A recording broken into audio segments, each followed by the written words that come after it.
Olá pessoal, eu sou o pastor messiânico Jonathan e estamos aqui hoje com mais um vídeo trazendo aqui, e quero deixar explicado que no vídeo anterior nós prometemos trazer o capítulo 11 da Epístola aos Hebreus. Porém, não vamos trazer aqui justamente pelo capítulo 11 falar de exemplos de fé. E não dá para tirarmos uma única lição, senão a lição de termos sempre fé no Criador e nos aproximarmos dele pela fé. Então, esse é o resumo do capítulo 11. Então, vamos tratar agora do capítulo 12 da Epístola aos Hebreus. E antes eu gostaria de pedir a você que deixe aí o seu like, se inscreva em nosso canal, compartilhe para que mais pessoas possam assim ouvir o Evangelho judaico ensinado por Jesus e pelos apóstolos. Hoje trataremos do capítulo 12, mostrando detalhes bíblicos desse capítulo. Esse capítulo ele é composto por 29 versículos. Nosso próximo vídeo será assim o capítulo final da Epístola aos Hebreus. Então, vamos aqui darmos início aqui.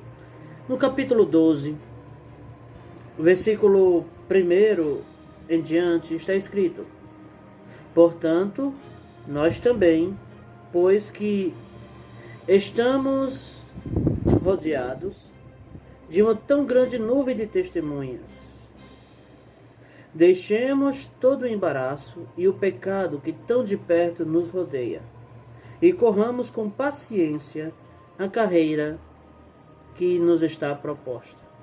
Ele deixa claro, nós somos cercados por uma grande nuvem de testemunhas. Está-se pessoas e mais pessoas, amados, que estão aí vendo as nossas vidas como servos do Deus Altíssimo. São justamente essas pessoas que elas vêm para criticar o Evangelho. Então, o que é que ele vai dizer? Vamos continuar na caminhada de servos de Deus, de filhos de Deus. Olha aqui, no versículo 2, está escrito: olhando para Yeshua, autor e consumador da fé, o qual, pelo gozo que lhe estava proposto, suportou a cruz, desprezando a afronta, e assentou-se à destra do trono de Deus. Meus queridos, veja que ele deixa claro que Cristo, Yeshua, é o Criador da fé. E ele é o consumador da fé. O que é ser consumador? Consumir. Ele precisa usar a fé. Certo dia, ele conversando com os seus discípulos após operar um milagre, se não falha a memória, para o setorial de Cafarnaum, em Mateus capítulo 8, se não estiver enganado agora, ele disse que nem Israel encontrou tanta fé. Mas também certo dia ele falou assim: quando pois vier o Filho do Homem, será que ele encontrará fé na terra? O que Cristo pede de nós, meus amados, é fé, obediência, sinceridade. Versículo 3. Considerai, pois, aquele que suportou tais contradições dos pecadores contra si mesmo, para que não enfraqueçais, desfalecendo em vossos ânimos. O que ele está dizendo? Leve em consideração tudo o que Cristo passou por amor a nós. Versículo 4. Ainda não resististes até ao sangue, combatendo contra o pecado. E já vos esquecestes da exortação que argumenta convosco como filhos? Filho meu, não desprezes a correção do Senhor, e não desmaies, quando por ele fores repreendido. Meus queridos, veja que ele fala que Deus é um Deus que corrige, um Deus que castiga. O cristianismo da atualidade, parte dele, né, ensina que Deus ele não faz nada, o sofrimento vem por culpa sua. Deus ele não castiga, Deus ele é um Deus de amor, um Deus que não faz mal algum. Mentira! Deus, ele é Deus de amor, ele é por amor, mas por conta desse amor, ele também faz justiça. E ele deixa bem claro aqui, não desmais, ou seja, não se desespere, não se enfraqueça quando Deus lhe corrigir. Ele faz referência ao livro de Provérbios, capítulo 15, versículo 10. Olha aqui, ó. E também vários outros textos de Provérbios. Porém, para que o vídeo não fique muito longo, nós falaremos aqui de forma resumida. Capítulo 15, versículo 10. Correção severa há para o que deixa o caminho, e o que odeia a repreensão morrerá. Aquele que não aceita ser corrigido por ninguém irá seguir um caminho de morte.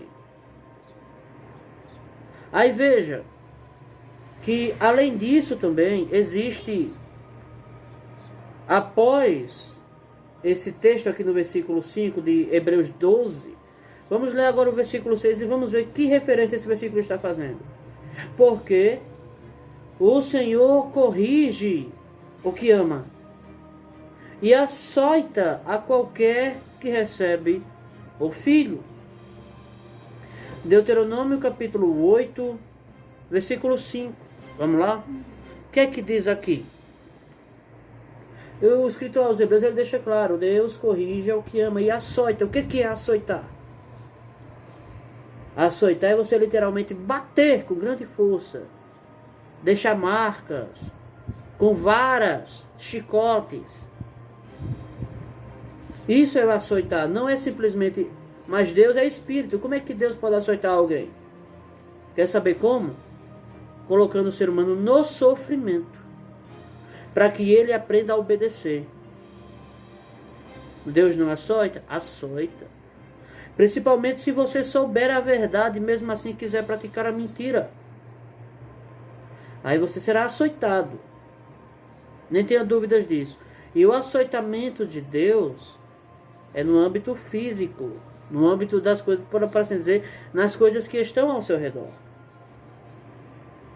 Ele tem por intenção simplesmente lhe corrigir, não lhe destruir. Deuteronômio capítulo 8, versículo 5. Sabes, pois no teu coração, que como um homem castiga a seu filho, assim te castiga o Eterno. Veja que a própria Torá, ela deixa claro que Deus é um Deus que corrige, um Deus severo, um Deus que castiga. E é por conta desse Deus severo que as Escrituras estão aqui para nos ensinar o caminho correto, para que nós não sejamos castigados, para que nós não soframos. Deus não quer ver o nosso sofrimento, Ele quer ver a nossa paz e qualidade de vida para nós. Por esse motivo que vem a correção dele, para que nós tenhamos aprendizado. É impossível você aprender sem nunca ter errado. E a correção divina vem para isso, para que você comece a aprender com os seus erros. Isso é uma lei, meus queridos.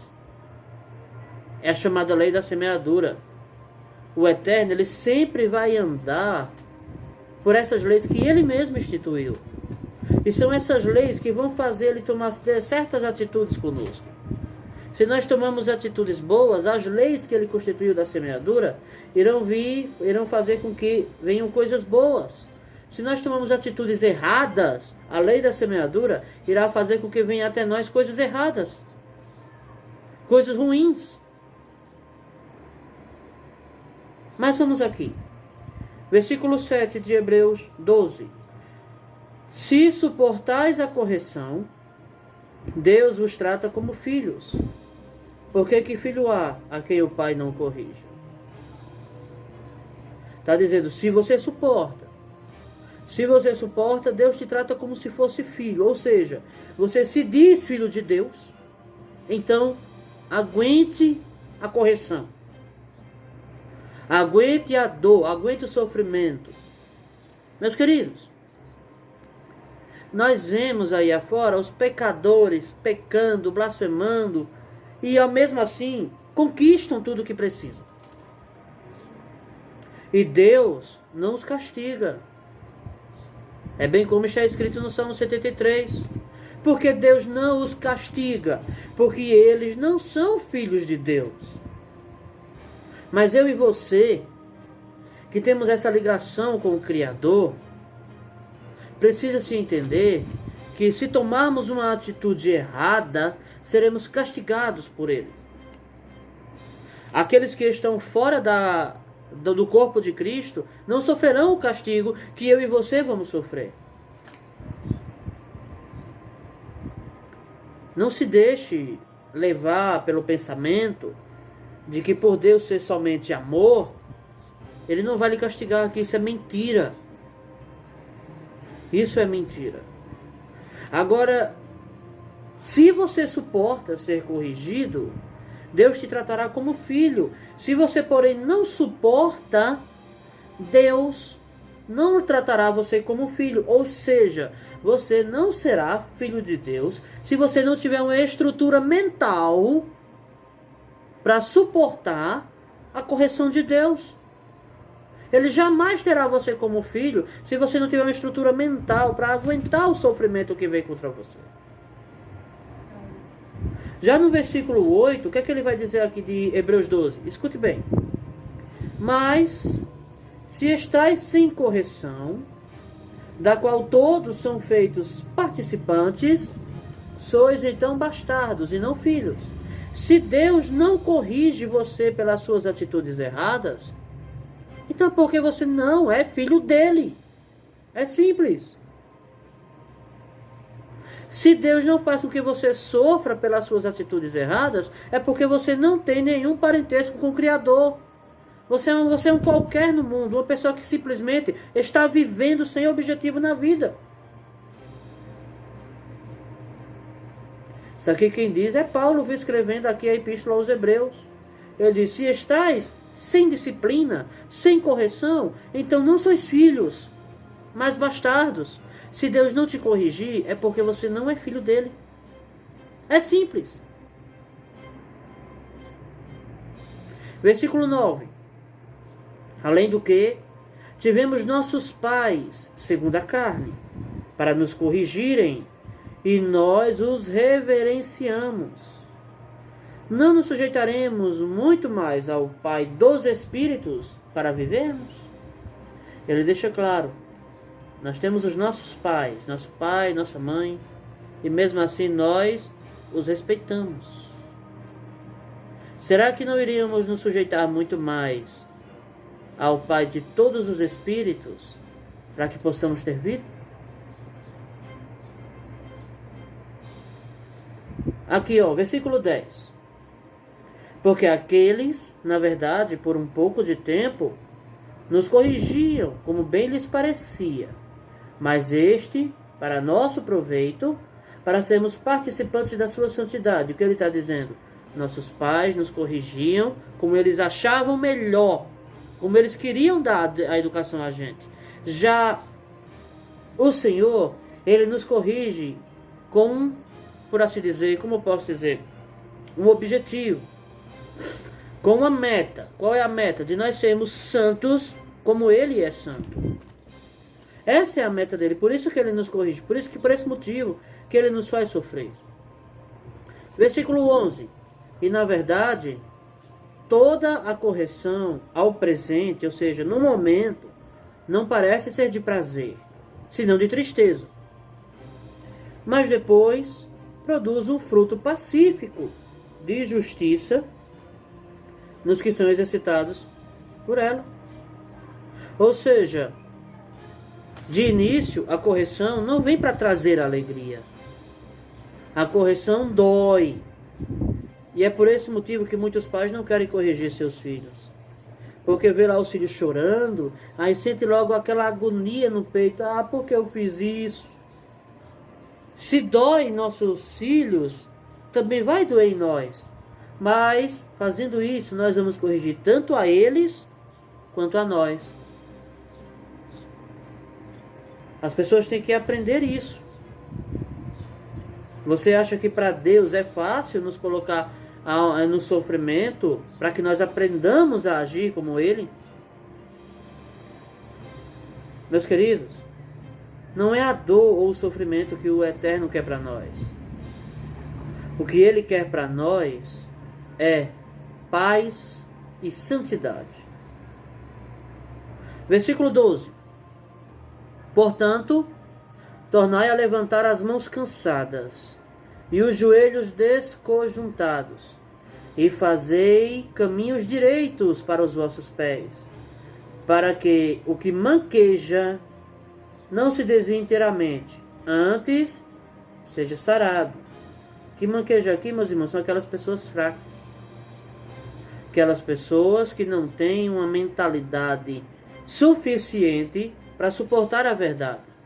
Para elas, a verdade não faz efeito. Ela é como se fosse aquela pessoa convencida e não convertida. Ah, eu acredito que isso é verdade, mas não coloca a verdade em prática. Versículo 14. Segui a paz com todos e a santificação, sem a qual ninguém verá o Eterno. Tendo cuidado de que ninguém se prive da graça de Deus e de que nenhuma raiz de amargura brotando, olha aí, raiz de amargura. O que é essa raiz de amargura, irmãos? Pessoa amarga. Você já conviveu com pessoas amargas? Aquelas pessoas que não conseguem dar um sorriso no dia a dia? Aquela pessoa que não consegue ter paz e todo momento só faz reclamar? Isso é raiz de amargura, meus queridos. Uma pessoa amarga, uma pessoa azeda, ninguém suporta ficar ao lado dela. Ah, o que é que Paulo vai dizer aqui? Ele diz assim, ó.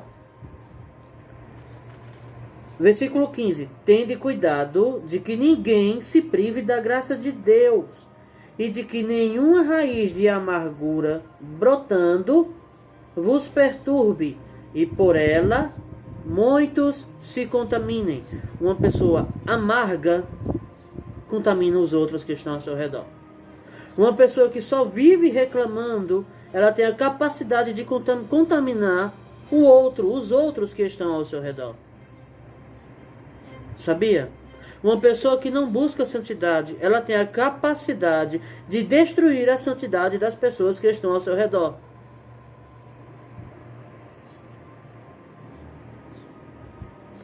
Veja aqui o versículo 16.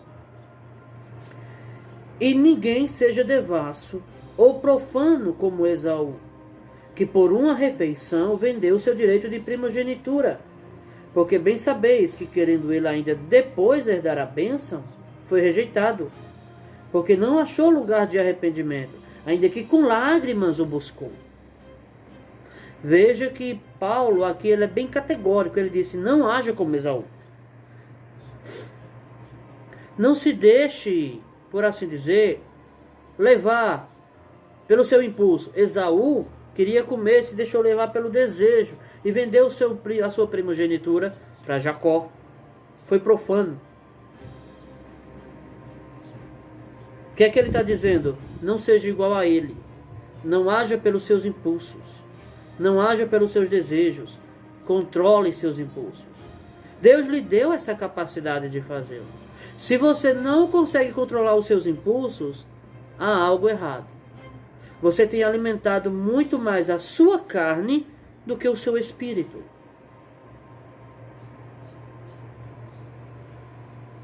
E veja que Esaú, ele se arrependeu. Mas mesmo se arrependendo, não pôde conquistar o que ele tanto queria.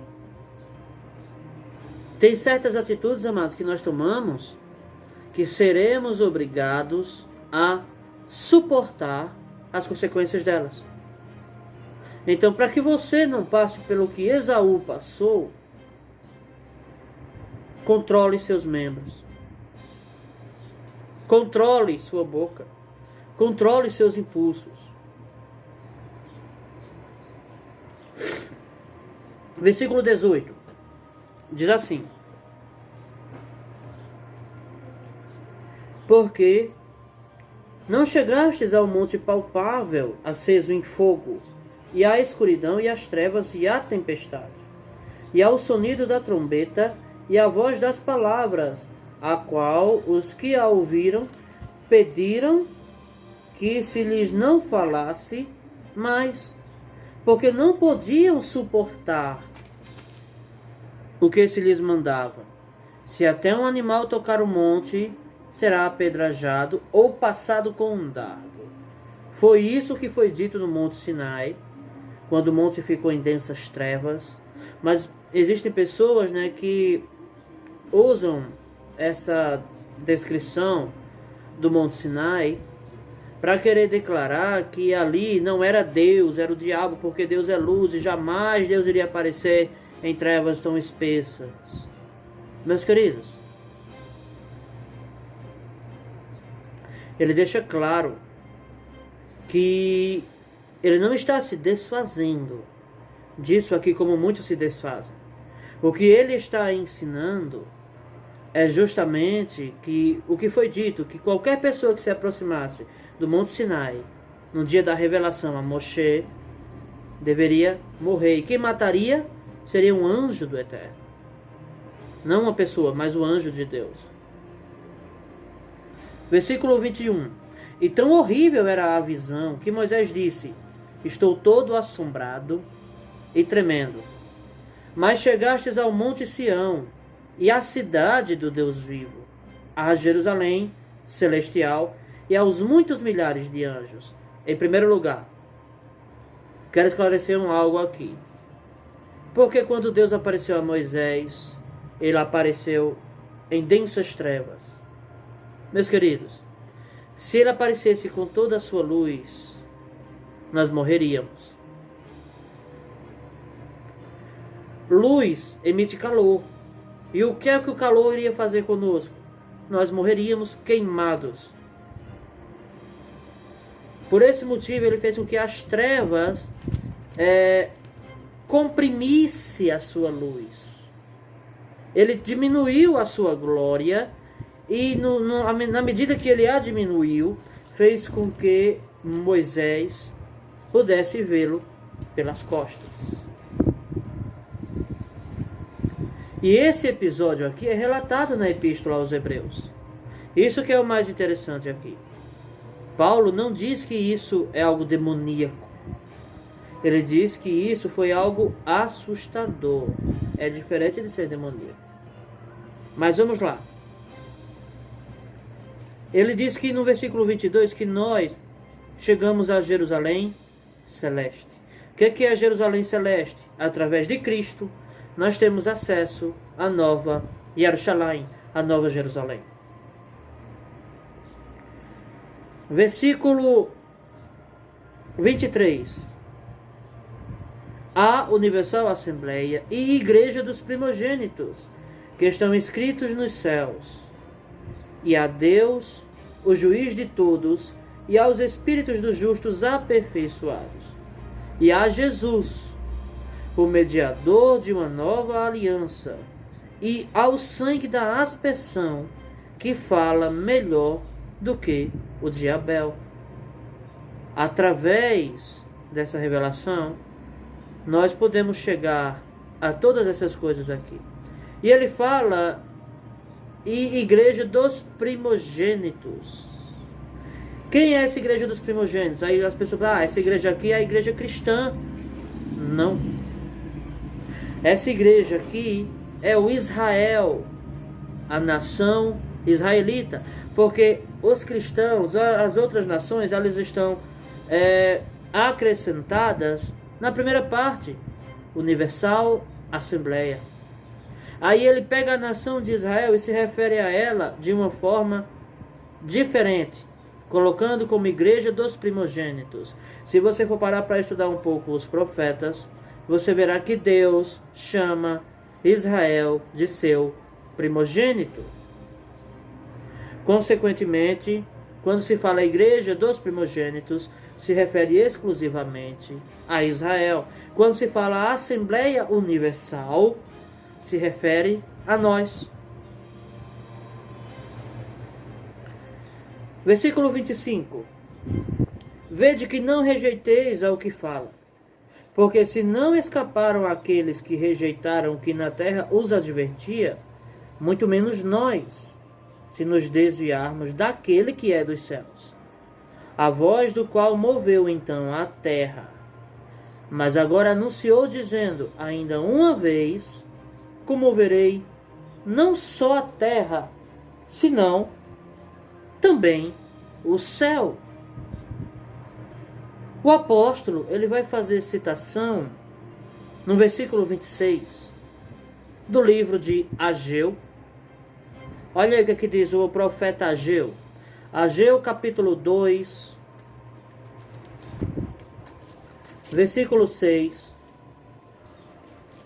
Diz assim, ó: porque assim diz o Eterno, ainda uma vez, daqui a pouco, farei tremer os céus e a terra, o mar e a terra seca. Farei tremer todas as nações, e virão coisas preciosas de todas as nações, e encherei esta casa de glória, diz o Senhor dos Exércitos. Então, o que Paulo está usando aqui? O apóstolo Paulo está usando um trecho descrito em Ageu capítulo 2, versículo 6, para dizer que Deus iria mover toda a terra. E esse movimento está acontecendo? Sim. Como que esse movimento está acontecendo? As nações estão conhecendo a Torá. Versículo 27. E esta palavra, ainda uma vez, mostra a mudança das coisas móveis, como coisas feitas, para que as imóveis permaneçam. Por isso, tendo recebido um reino que não pode ser abalado, retenhamos a graça pela qual sirvamos a Deus agradavelmente, com reverência e piedade. Olha aí. O que significa reter a graça? Vamos guardar a graça dentro de nós, para que nós possamos agir com respeito a Deus e piedade. Para que nós sejamos piedosos diante do Senhor e diante dos seres humanos. Aí ele vai dizer por que nós precisamos agir assim. Porque o nosso Deus é um fogo consumidor. Glórias a Deus. Quando ele diz que Deus é um fogo consumidor, ele está justamente falando no âmbito da correção. Precisamos agir dessa maneira, porque senão nós iremos nos queimar, estaremos brincando com fogo. Meus queridos, isso aqui, esse trecho, nosso Deus é um Deus consumidor, ele cita justamente o profeta Jeremias, capítulo 23, versículo 29. Olha o que é que ele vai dizer aqui. Profeta Jeremias, capítulo 23, versículo 29. Ele está citando aqui no versículo 29 do capítulo 12 da Epístola aos Hebreus. Capítulo 23, versículo 29 de Jeremias.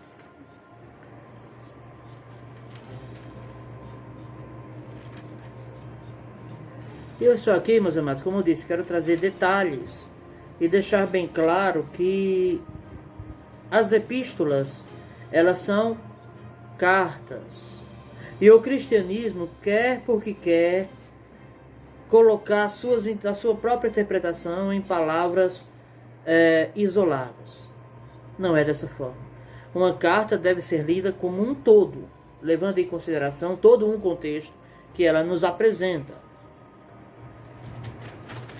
Então, capítulo 23 do profeta Jeremias, versículo 29, diz assim: porventura, a minha palavra não é como o fogo, diz o Senhor, e como um martelo que esmiuça a pedra. A palavra de Deus é o fogo que a igreja precisa. Uma igreja que não tem palavra, ela não tem fogo. Ah, pastor, mas eu aprendi que o fogo de Deus é as línguas estranhas, é o movimento, é a gritaria. Isso não é fogo, isso é baderna. As escrituras deixam bem claro o que é que o apóstolo Paulo vai ensinar sobre as línguas estranhas, sobre como ele quer que as pessoas ajam no culto. E o verdadeiro fogo está nas escrituras. Elas são o fogo, elas vieram para queimar o pecado. Então, guarda essa palavra em seu coração. Deus é um Deus severo. Castiga e maltrata até você aprender a obedecer. Que Deus abençoe a todos, em nome do Senhor Yeshua. Fique com Deus.